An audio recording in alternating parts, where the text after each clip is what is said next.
If you're a business owner or individual who owns real estate and you're still depreciating your rental properties over 27 or even 39 years, you're leaving tens of thousands of dollars on the table every year. There's a tax strategy the IRS recognizes that can put massive deductions back into your pockets right now, and most investors don't even know it exists. It's called the Cost Segregation Study, and in the next couple of minutes, I'm going to show you how it works, why it's completely legal, and how it can create paper losses so big they can literally wipe out your rental income taxes almost instantly. Hi, my name is Mia Taylor, an enrolled agent and a licensed tax expert. What is a cost segregation study? Well, normally when you buy a rental property, the IRS makes you depreciate the building over 27 and a half years if it's residential or 39 years if it's commercial.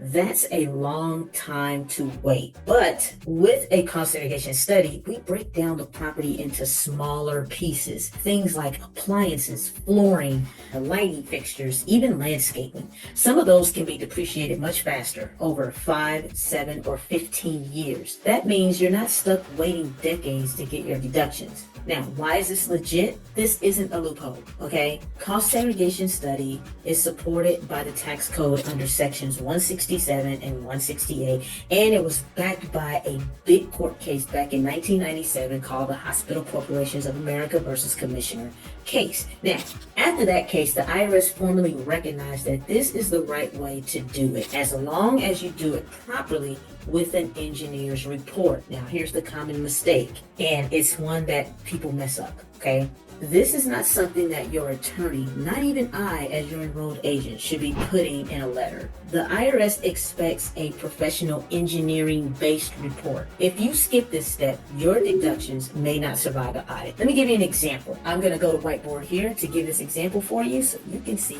exactly what this looks like, okay? Give some context here. And let's say this property is like it's $1 million, right? It's a $1 million property, huge, right? Huge $1 million property with a parking lot, right?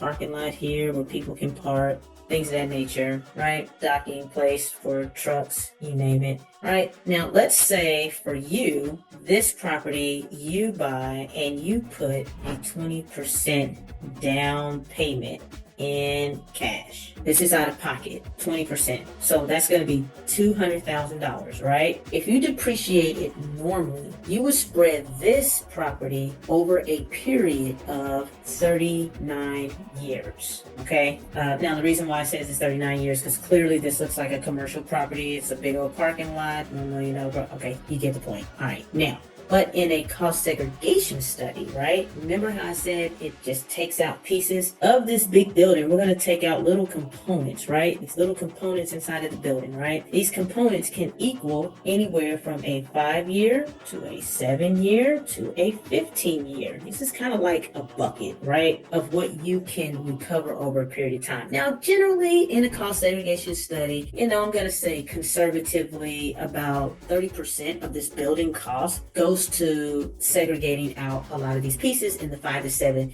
15-year bucket, right? So I'm just going to put over here 30% of the 1 million is going to go over here. So that's roughly $300,000, okay?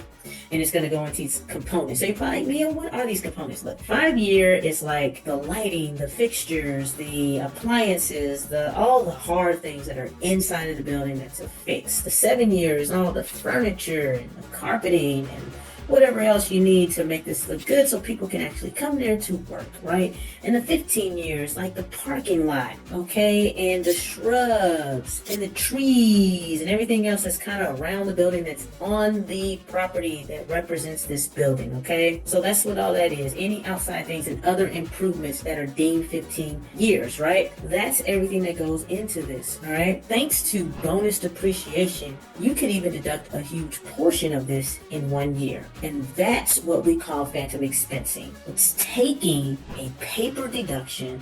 Should I call it a paper deduction? A paper deduction way larger than the actual cash you invested. So you put in $200K, right? With bonus depreciation, you get 100% deduction here thanks to the OBBA, the One Big Beautiful Bill Act, right? So you get this $300,000 tax deduction, right? On top of, let's see, I'm going to pull out my calculator here. And if my building is subtract my $300,000 that I got to use. I got $700,000 left over divided by a 39 year, plus I get 17,000. So my total deduction is going to be what, 317,948. Okay, that's what my total deduction is going to look like within that first year doing this cost segregation study. Yeah, I might have came out of pocket for 200,000, which was completely out of my pocket, and I'm probably going to get massive cash flow because of the rent. In these type of structures, you charge your tenants by the square foot based off of the comps that are around you. So more power to you. You make a lot of money. So here's the deal. And then you get this massive deduction. And of course, that massive deduction definitely completely wipes out the income that you're going to receive from this property within the first few years of the property. Now, I'm going to take this off. I'm going to say here that why does it matter for cost segregation study?